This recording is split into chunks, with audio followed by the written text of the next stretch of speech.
Hi, this is Ann V. Brady, and I will be reading an excerpt from my book, A New Beginning, The Story of My Adoption, Life, and Service, illustrated by Eric C. Brady.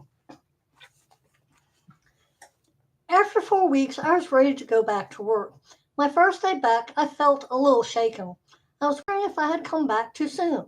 Not that I had a choice. The sergeant major was TDY, and he had put an SFC in charge of the lab in his absence.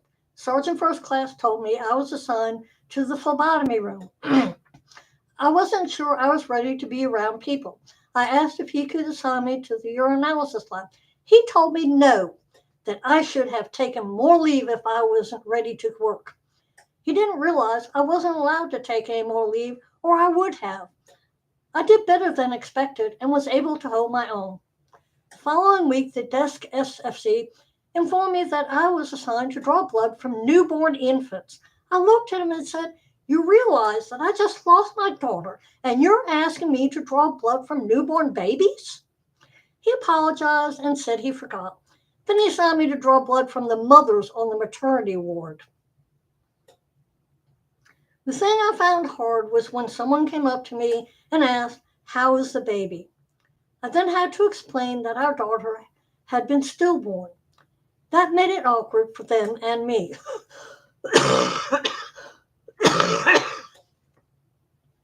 One day, Sergeant H came up to me and said, "Didn't you tell me that your husband used to use drugs and that's why your baby died?"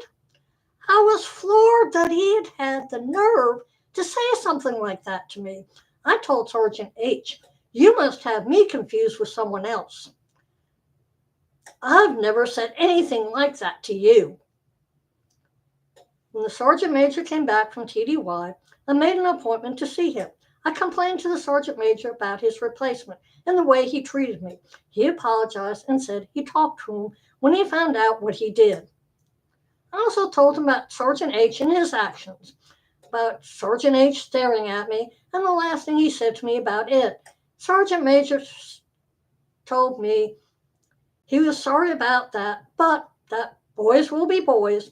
I also told him about the desk SFC sending me to draw blood, first from babies, then changing it to mothers, after I reminded him that I had lost my daughter.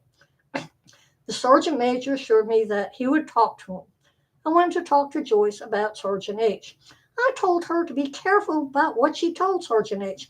I told her what he had said to me, and I wasn't sure if she had told him that or not about Brad.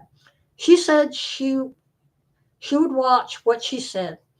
Sergeant H didn't bother me after that. One of the female soldiers that I knew had asked me about the baby. I told her what had happened. I also told her about holding my baby.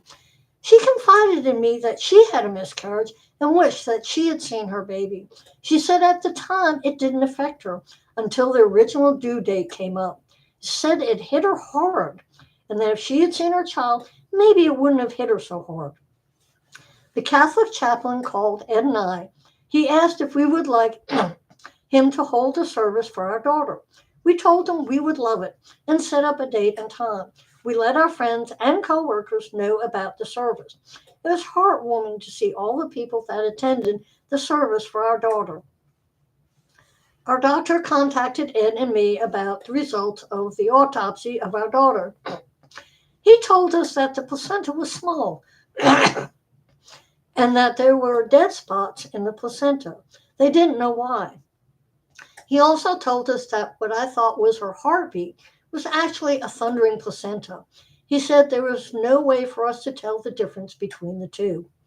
In June, the Army sent me a letter informing me they would pay to send our daughter's body anywhere we wanted for free, and that we would have to pay for the funeral. We already knew this, and we had already donated her body to science for research.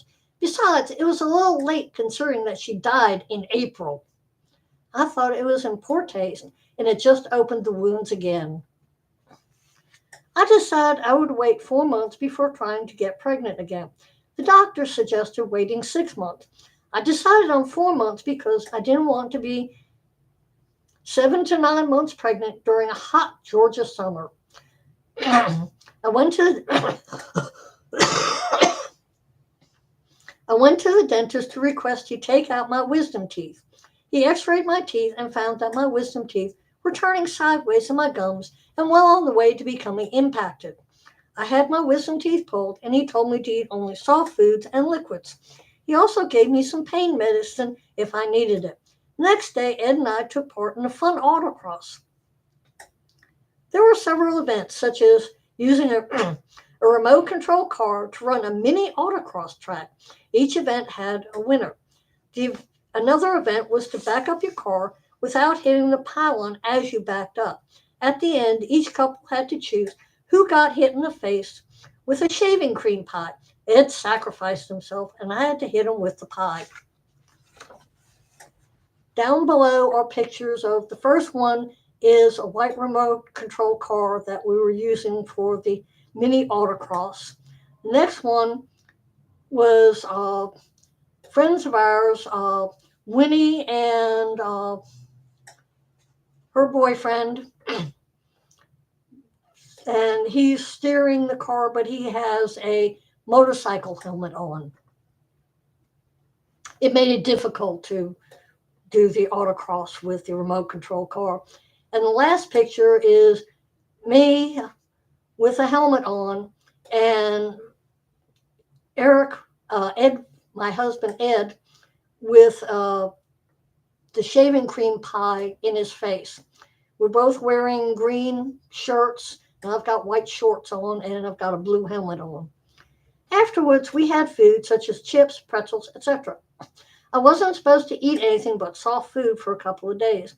I was hungry, so I ate pretzels. I put them in my mouth and softened them up and then swallowed. Ed put up an enclosure down by the woods. He put a fence up around an old tree stump. Ed felt that would give M&M some more room to stretch, but still be confined. Near our duplex was a pond that the owners kept stocked with fish. Some nights when we came home, M&M stunk when we brought him into the house. We would give him a bath, which he didn't enjoy at all. Ed would tell M&M it was time for a bath and to go to the bathroom.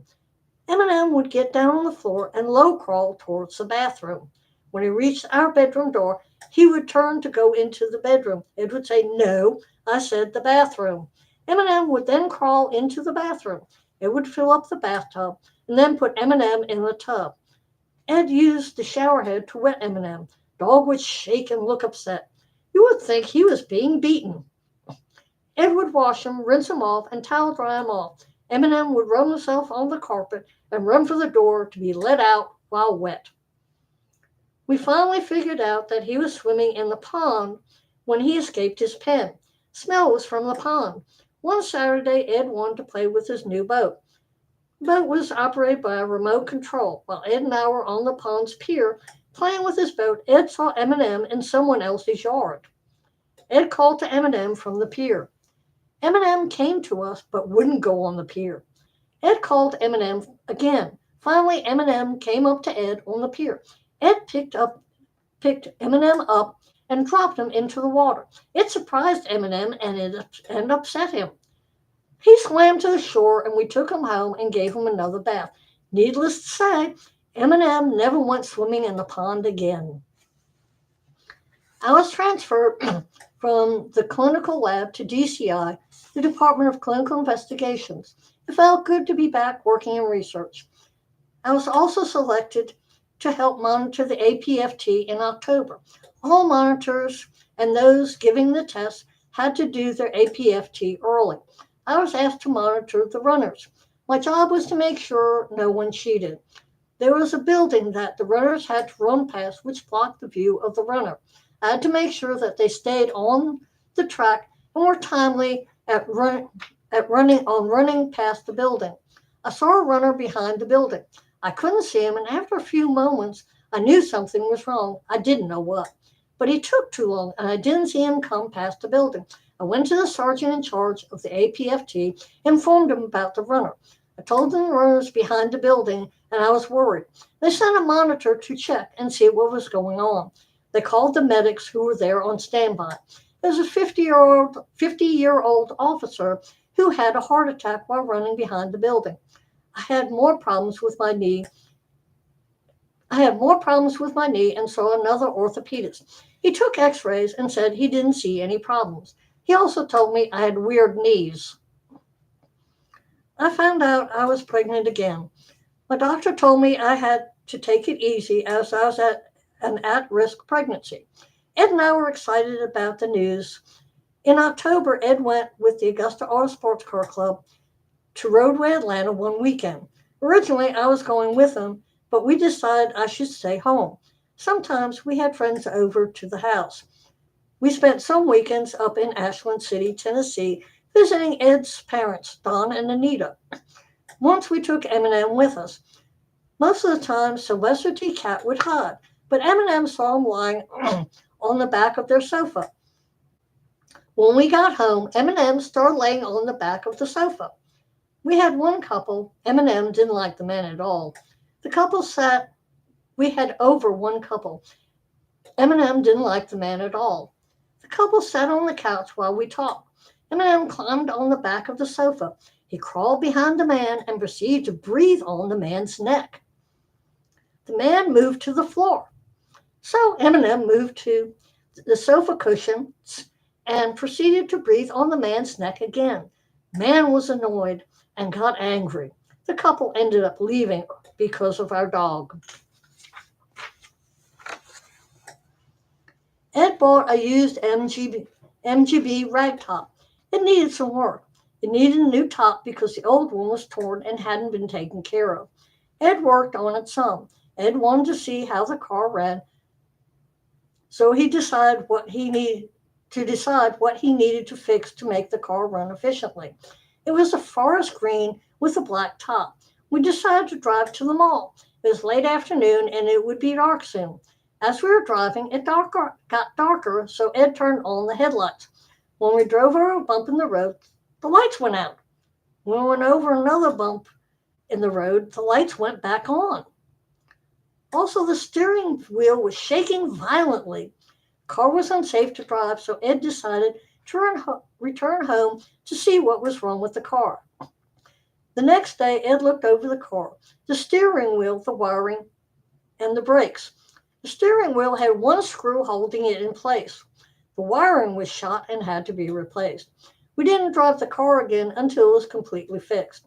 Ed replaced all the wiring and replaced and tightened all the screws. I'm going to leave it there, and that is all for today. And have a great weekend.